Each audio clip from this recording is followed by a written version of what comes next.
Hi, family. Welcome back to episode 103. This has been an amazing journey. Just as a heads up, this episode does talk about depression, it does talk about suicide, religion, and I get very intimate about my experience with relationships. I hope you enjoy, and I look forward to hearing what you think.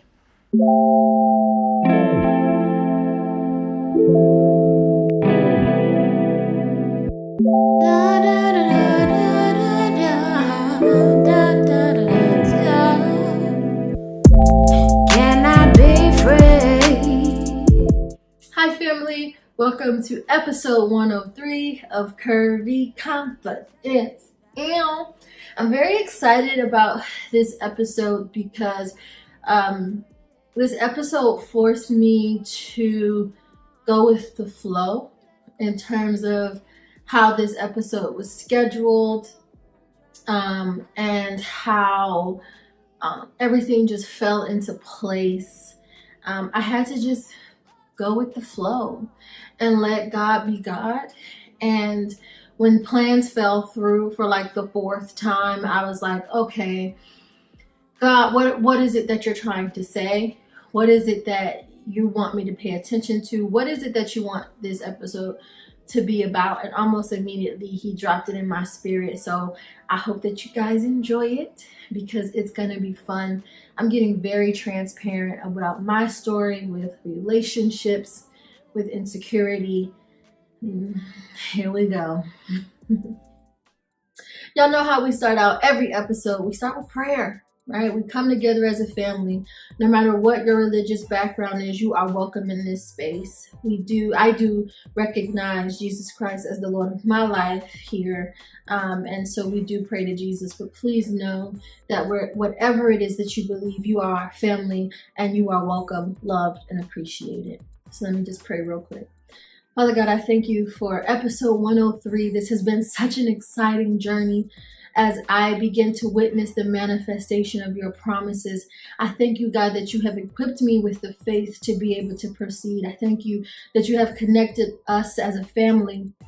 And I pray that you just continue to work in our lives. For anyone who may be dealing with depression or anxiety, low self-esteem, battling with their identity, God, I pray for peace in their life. God, I pray for answers to be given to them, God, and most importantly, that your peace just fills their heart, God, and that they look at their life and see the good things, that they smell the flowers while the flowers are there. This I pray in your son Jesus' name. Amen. Y'all know what's next. It is our Gem of the Week. Gem of the Week is one of my favorite segments because you know how God works in my life, how universe works in my life is because now this is a segment. There's so many things that happen throughout my weeks now, and I'm like, that's a gem of the week. And so it is one of the most amazing segments because I can't wait to share with my family. I was in class and I have a classmate who I believe is brilliant. He's really, really funny. And sometimes his humor can be a little off-putting. So his brilliance is easy to miss. But he has these moments of absolute brilliance. And we were giving our final presentations in our branding class. And one of my classmates was feeling very down because she did not do what she described as a good job documenting her previous work. So her website was a little skeletal, and so she was feeling very, very down about that. And my classmate raised his hand and he said, I'm going to say what my mom said to me when I moved into my first apartment. He said he was so down when he moved into his first apartment because he didn't have anything. He didn't have any furniture. He didn't have anything that you may think that you need in order to live in a space. And so he was really, really down, and he called his mom. And his mom said, while he was in this empty apartment, that is the journey that he was on at that time. At that time, he didn't have those materials, but as he stayed in that uncomfortable spot over time, he would begin to accumulate all of the necessary things in order to be comfortable. But in order to get to comfortable, he had to live in uncomfortable for a little while. And immediately you just felt this energy just lift off of everybody. And there was this calmness in the room. And I brought that to Gem of the Week because how often do we look around our lives and it looks skeletal? We look at the bones. We don't see the meat. We don't see the substance. Everything feels desolate. Everything feels like a dead place, and it's uncomfortable. And we crave and we want so badly just to be comfortable. But if we stay in the discomfort for just a little while longer, on the other side of that is our comfort. On the other side of that is the answer. On the other side of that is everything that we've hoped for and everything that we've dreamed. And so that is our gem of the week. Stay in the uncomfortable, because the uncomfortable leads to the blessing. And just like that empty apartment that my classmate lived in, over time, he got everything that he needed. And in time, you will see that everything that you need, you already have. All right, y'all, it's time for sexy time. One of my favorite segments for obvious reasons is the sex tip of the week. Ow, ow, ow, ow. The reason why the sex tip of the week exists is because curvy people are so sexy. I am sexy, okay? I mean, I just got to pat myself on the back really quick. I am sexy. And it took me so long to embrace the fact that Brittany Giovanna Horton is sexy, okay? And it couldn't be anything that a man told me or anything that a girlfriend told me. I had to look in the mirror and identify that I'm sexy, okay? But that is not the sex tip of the week. The sex tip of the week is more of some advice this time. Men and women alike have fantasies. And oftentimes when we're with a partner, there is sort of a level of discomfort about sharing what your fantasy might be. It's an awkward conversation at first because there could be so many things that go inside of your head, right? If I tell him or her what my fantasy is, will they think that I don't think that they measure up? Will they take it the wrong way? Will they think it means something that it really doesn't mean? All of these thoughts just go through our head. Here is a way to get through that. You two sit on opposite ends of the couch and have a box in the middle of you. And on one sheet of paper each, so with each fantasy, on one sheet of paper each with each fantasy, because you can have more than one, y'all, it's okay. Write out what that fantasy is. So if the fantasy is something as simple as, I really want to have sex in a public place. Or if the fantasy is, I really would like to have sex with you in a unicorn wig, right? What the silliest fantasies to the wildest fantasies, whatever it is, write it down on a sheet of paper and put it into the box. And what you do to keep it funky, to keep it spicy, is whenever y'all both are feeling a little, like this isn't just going to be a quickie, roll you over, go to work kind of a situation, pull a fantasy out of the box and see what happens. All right, as promised, this week's episode is just me. There is no interview, but it is my story. And today I want to talk to you about insecurity and also relationships, but not just like, falling in love and all that, but staying in relationships past their expiration date. This is a topic that I try to avoid so hard, and I like plan out my entire Curvy Confidence season. I have my calendar, and one of the episodes, one of the guests, it just kept falling through. There was always something and it just kept falling through. And eventually I was like, I'm learning that when those situations happen, that sometimes you just have to take it for what it is, accept it, and ask God what he would like to happen. And so I did.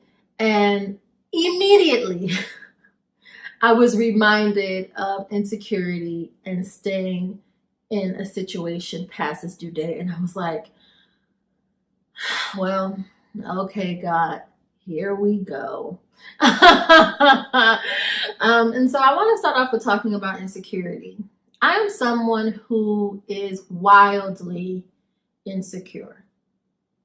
Wildly insecure. I have been that way all of my life. And it started, well, maybe not all my life, because you're not born that way. You're born perfect, and then life conditions you, right? But I grew up in a lot of different households. And one of the households I grew up in, we had a star football player. And then we had someone who was extremely rebellious. And then there was me.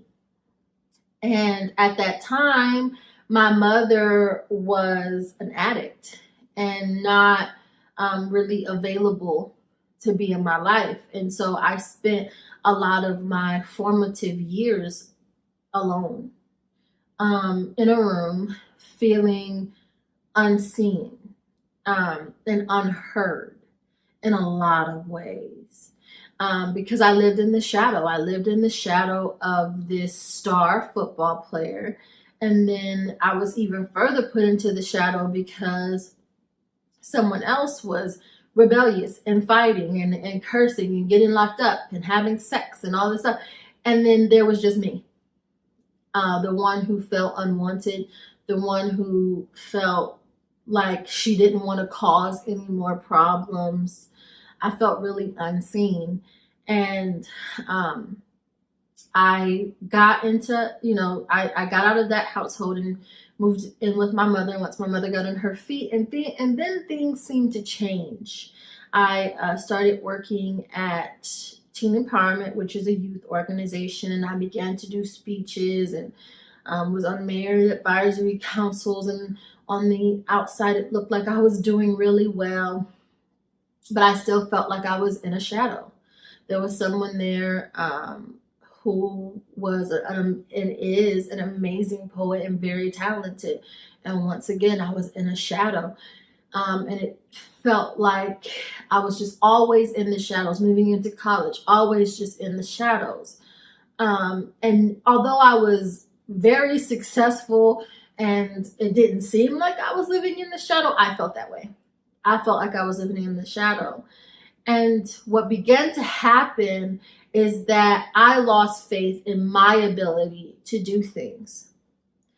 And I lost my ability to think that I was worthy of things or that I was pretty enough for things.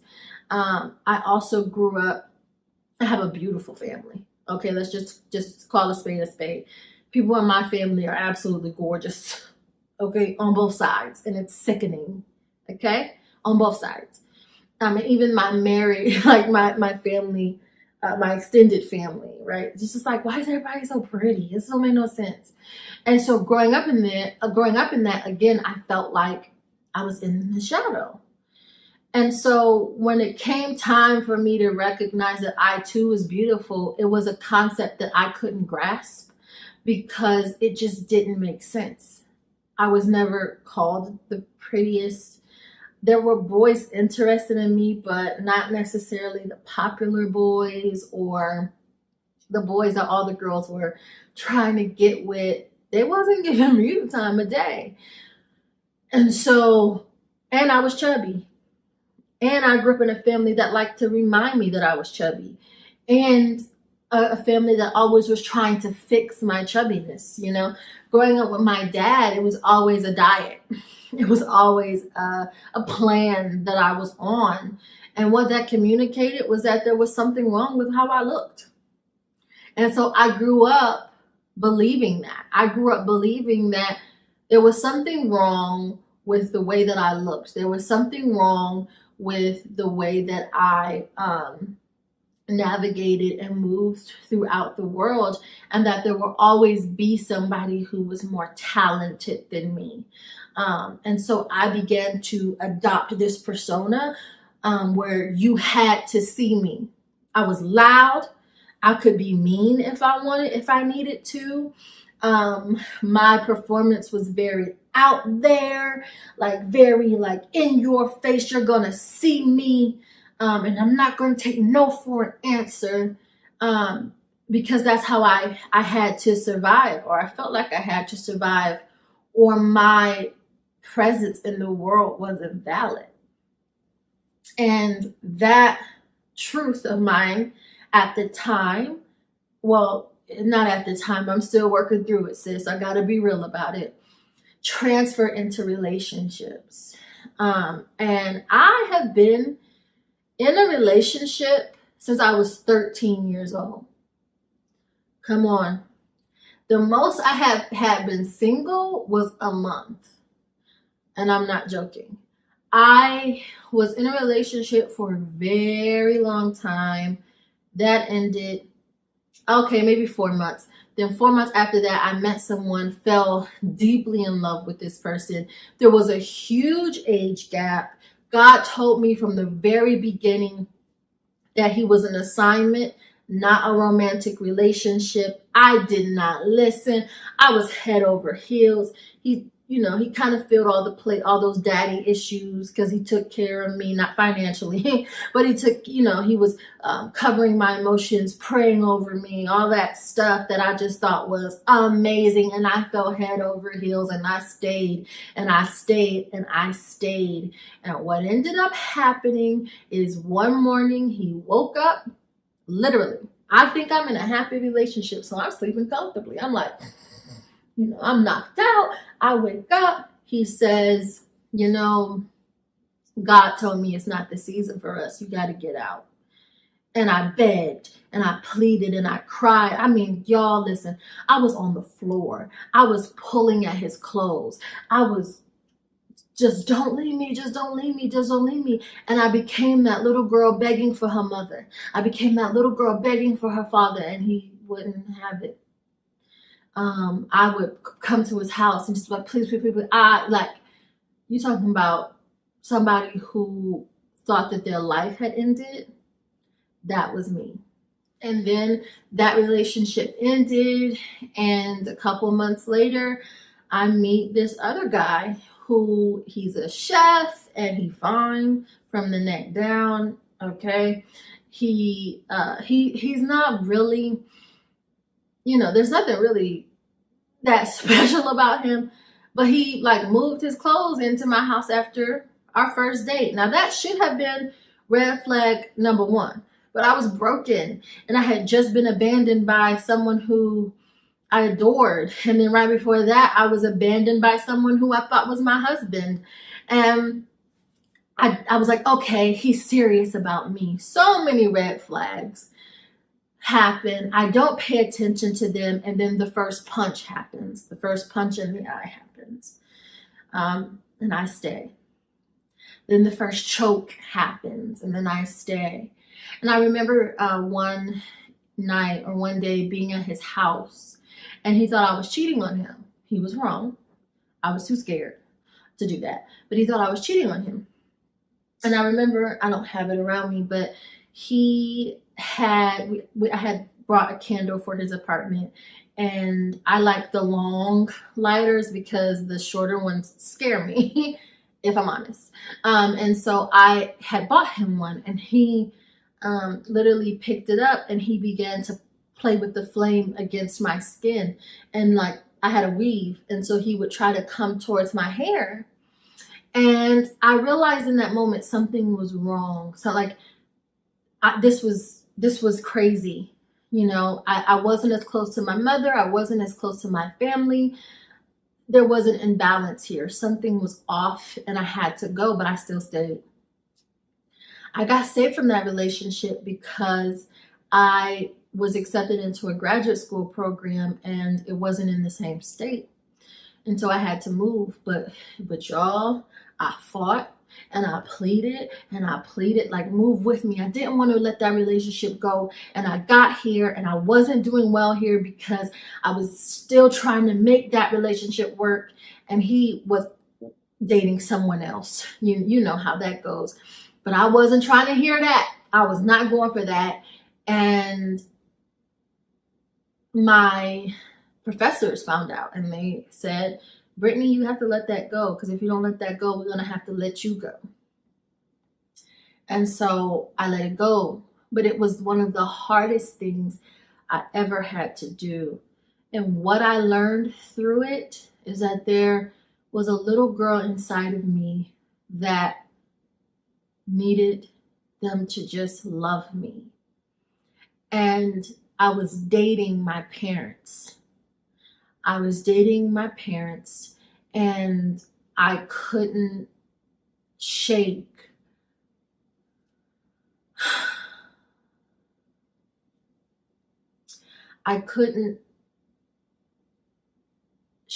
feeling like if they left, I would be all alone again in that room in Pennsylvania. And every time someone left, I felt like I was in that room in Pennsylvania. And it's a room I never want to go back to.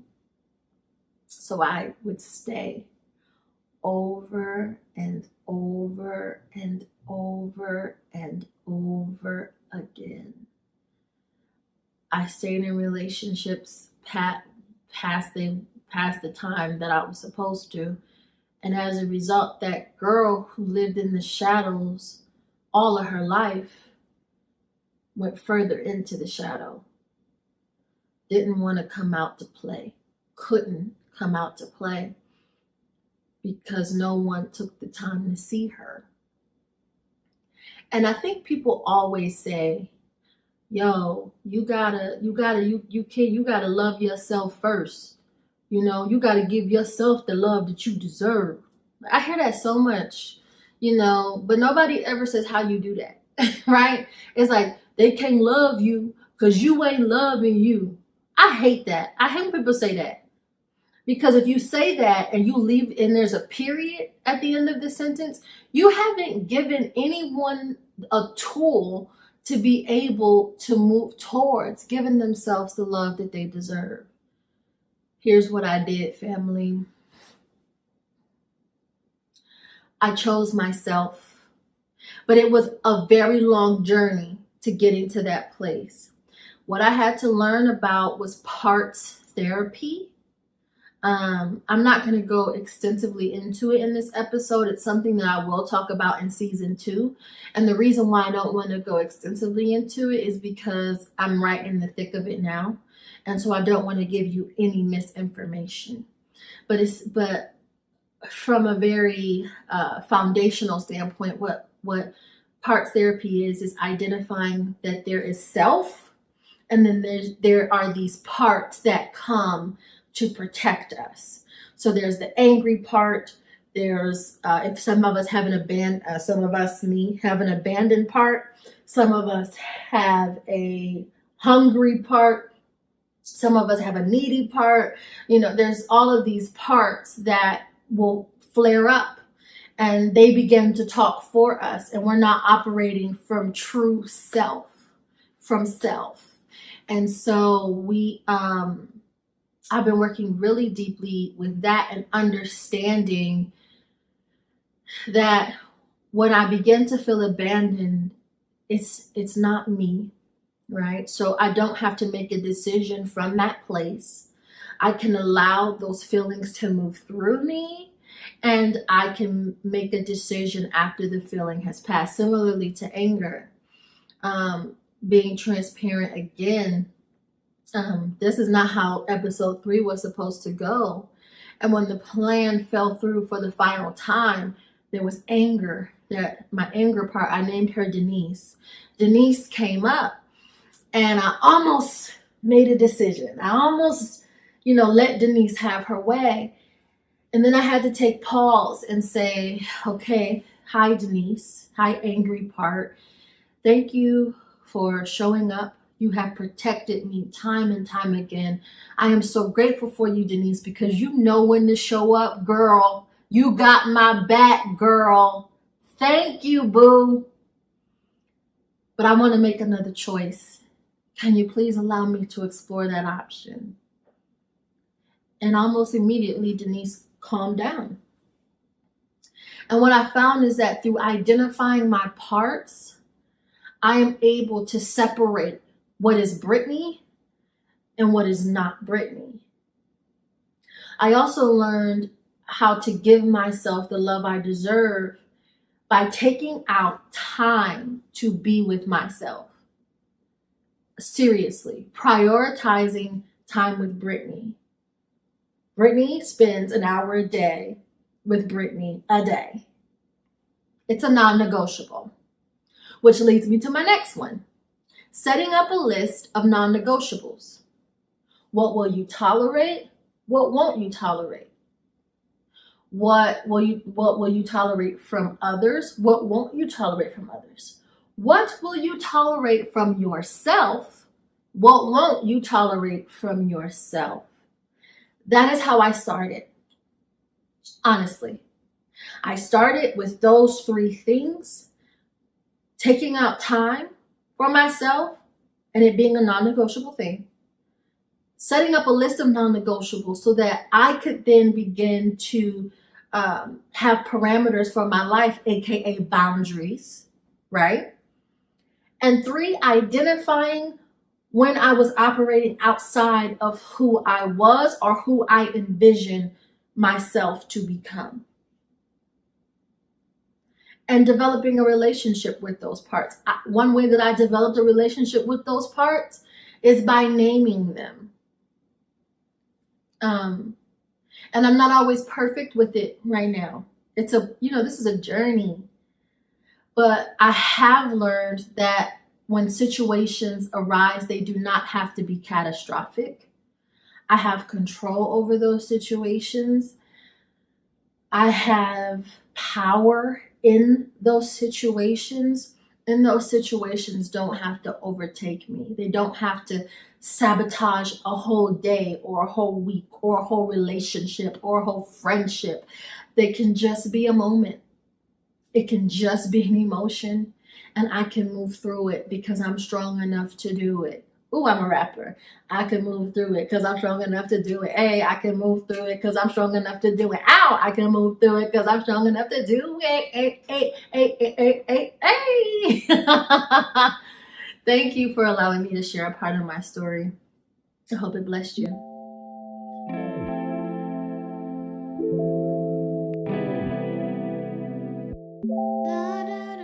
Thank you guys so much. That was a very vulnerable thing for me to do. I'm sorry if it sounded like a whole lot of rambling, but I wanted to just speak from my heart about this issue.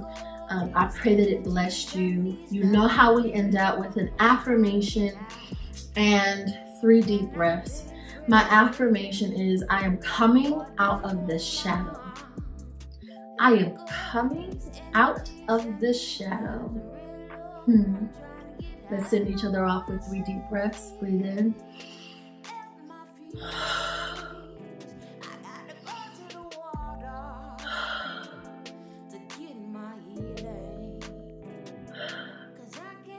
Thank you, family. I'll see you next week. Oh, I'll see you next week. See you next week. I'll see you next week. Bye.